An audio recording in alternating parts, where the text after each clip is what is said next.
After analyzing the argument by analogy that was demonstrated, I found a few moral dissimilarities, but one key one, and this was that the after effects of revoking a license. The after effects of revoking a driver's license causes the immediate safety of other citizens, innocent citizens, passengers, or whatever it may be, where revoking a parenting license might not necessarily have the same 100% positive implications. This occurs because if you were to revoke a parental license, then a child is taken away from their parents and put into a governmental system that doesn't always necessarily better suit their needs. For example, if a parent makes a mistake and has their license revoked and a child is put into foster care, they then don't have their parental figures, and sometimes, as it's been seen with kids in foster care, they struggle to find their true identity. After this, the All Things Considered was quickly looked at. The overall picture, the overall idea was that after all things were considered, parental license is morally, ethically necessary.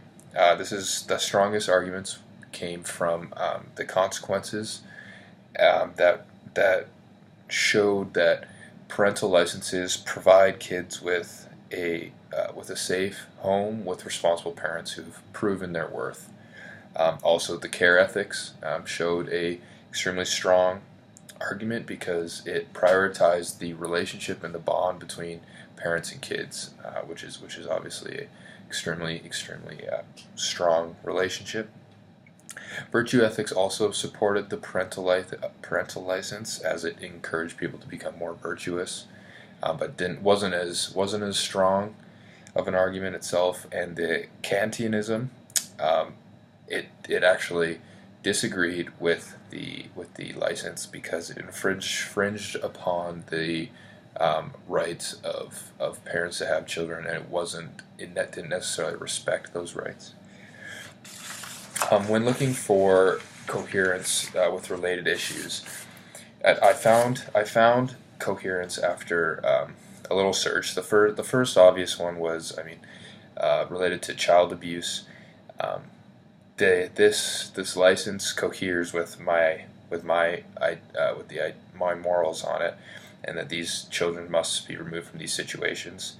But further things on the license was the rights were removed sometimes from parents who have children, and this took a little time to consider. I had to go back and forth and think about it, but the moral is that you should only have the right to have a child if you prove the necessary skills to have that child.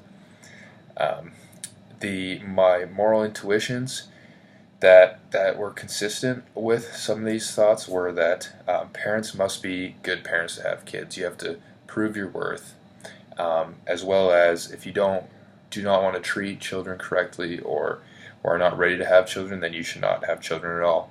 And that would be included with the people that do not have the parental license, and they will not have the opportunity to have children.